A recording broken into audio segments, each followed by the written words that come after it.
Badlands 2023 is done. I landed a few days ago. I wanted to get into the bike while it's still sort of fairly fresh. 67.5 hours on the road, around about 750 kilometers of gravel, getting close to 15,000 meters of climbing over those 3 days, which is an epic amount. All done on this bike. Let's get into it. So overall, the bike, I was a little bit apprehensive first ride doing that sort of distance. I had an incident with a Badger in a training ride in the run up to it, which knocked my rear derailleur off, the gear changer off. So I was a bit apprehensive as to how it was going to go. And in short, it was flawless. No mechanicals whatsoever. It was comfortable and it went fast. Awesome. From the previous video, the things that we focused on, the things that I would change, and I did change. Number one, the cassettes shifted to 11 to 46 XT cassettes. The normal GRX range is 11 to 42. That includes a 36 tooth Wolftooth chainring on the front.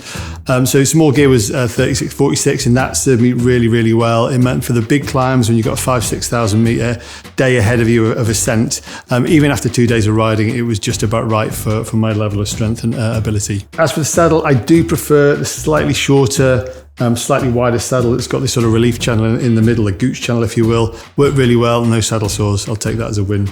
As for the tyres, I ummed and ahed till the last minute. It did rain, which it doesn't often do in the desert on the very first day. These are the Schwalbe G1 Ultrabite, which have got a bit more grip than some of the ones out there. Some people are running semi-slicked slicks. It worked well for every single condition. Yeah, on the road, maybe a little bit more buzz, a bit more noise, but overall really happy with the choice. I think if it was drier, I'd probably go for a semi-slick. Up front, really, really happy with the setup using this K-Edge Wahoo XL mount. This has got the Wahoo Roam on it. It's got the Exposure Toro light on it, and it just keeps the cockpit super clean. Everyone loves a clean cockpit, as we know. As for the light, it was awesome. It lasts for 24 hours on the low setting, which is fine. Basically, if you're going to stay out in the wild, there's not a chance to recharge. And if you have to recharge that light, it can take up to 8 hours. So I took the support cell with it, which effectively doubles the life of the battery. Just sits in this bottom bag here. Means you can put it on medium or high even for those technical descents when you need a bit more spray. And it worked fantastically well for this ride. As for on the luggage front, I got 3 bags. I've got this 1 litre top tube bag, Apogura 4 litre frame bag, and a 7 litre tail pack at the end, which served me really well for the things that I needed. So the top tube bag, this has got a very nice magnetic close, didn't even come out on the descent. In there I kept, this is my little laminated place marker, so if you want to know where you are or what's coming up, it's a good thing to know. Also the smartphone with my headphones, just to listen to some podcasts as needed. Always a bag full of sweetie and salty stuff just to keep you going. You got to eat pretty much the whole time, which you've got to get used to. From a hydration perspective, the key thing I was really worried about was actually running out of water. The recommendation from all the videos that I saw was take 5 litres of water. So on the bike, I've got 2 750ml bottles. I've got 1 950ml bottle. I generally use these 2. I kept one with some sort of hydration tablets in. I also use the salt tablets, which means you can run water but still get all the magnesium, all the good stuff that you need to stop you cramping. The biggest revelation for this ride from my perspective was this hydration pack from Apogura, which is a bit like the hydration packs you have for mountain biking, but it sits on the body in a way that makes you feel like it's not there, which is very surprising if you've ever worn like a heavy camelback with 3 litres of water on your back. It's got a 2 litre bladder within it. You can fill that in even from sort of with inside the bag. It's got a couple of open things. I've got still got some hydration packs within there. It's got enough space so if you do a smash and grab at one of the shops to get your bars or get your bits and bobs, that you can fit it in there. Really, really great piece of kit. I'm going to actually probably use that a lot more for riding in general. It was easy, it was quick, it was simple. So from a comfort perspective, the saddle was good. Geometry for me was absolutely perfect, kind of as is. The handlebars have got quite a lot of different positions you can use. And I was a bit skeptical of people who use the sort of aero bars, tri-bars, the clip-on bars up front, because a lot of people had them. And the thing that I came to realise afterwards, and I would use them for the next one, is that it's not just about being aero per se. It's just giving yourself a different position to give your shoulders and your hands a rest. I'm still pretty numb on the bottom end of my hands simply from being on the bars that much. There's not much break from it, and having the tri-bars on there means you can have the weight on your shoulders, different position, and it just allows you to give you that break over quite a long 18-20 hour days. As for one of the things I'm really, really glad they changed was the cassette. So this is an XT 11 to 46 cassette, the normal GRX wide range, and they've just updated it, of course. The normal GRX for this version, the 11 speed, is the 11 to 42. That extra gearing just allowed me really, especially after you've had 2 hard days in the saddle, you've got another 5,000 or 6,000 meters ahead of you.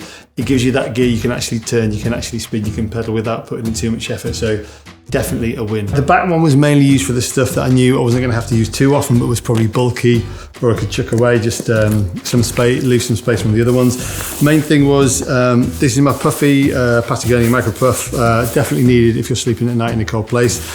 Also needed it for the descent of Cala Alta, which is one of the observatories on the list. Other main one for the back end was the Cedar Summit Ultralight Mat. That was very good for sleeping under olive trees if you're having a nap in the day or sleeping at night. I'd doubly recommend it. It's not too light, I think it's a couple of 100 grams or something like that, but it gives you a good night's sleep, and that's the main thing. Other things I haven't got in here because they're a bit stinky is the spare pair of bib shorts. Now that was a recommendation from pretty much all the pros, and basically if you're out for 3 days you need to sort of vary pressure points on your ass. Also with sand, sweat, everything sort of getting in there, it was a massive relief just to change them up once during the ride. But the bag was compact, it was solid, lots of different climbing, lots of out the saddle moments, and it stayed solid. These Apogura, these are the race line race edition bags, so slightly lighter than I think the Adventure or Explore sort of range. Phenomenal quality, they work really, really well throughout it. They've got little straps on the back for putting your lights on, which just let people know you're there. Very versatile, good quality. The frame bag I use for the slightly weightier stuff, sometimes some of the some food and stuff as well. I guess main toolkit in a trusty IKEA bag, £3 from your favourite one. Tyre plugs, tyre boots, Schwalbe tyre levers. Mostly the sort of tyre-based stuff get within there. We've got the support cell, which is the little one from that sort of extended double my lighting sort of capacity for the front. This is very nice Nightcore, 10,000 milliamp hours. I think it's the lightest weight for the most capacity you can get, and that worked really well. That probably charged my phone 3 times, as well as the Wahoo once, I think, which is what was needed. Pump, pretty standard. And then we've also got the bag of spares. This is probably the most important, Now we've got the bag of spares. This is probably the most important bag I think that's out there. After my Badger incident, when I lost my rear mech, the hanger went.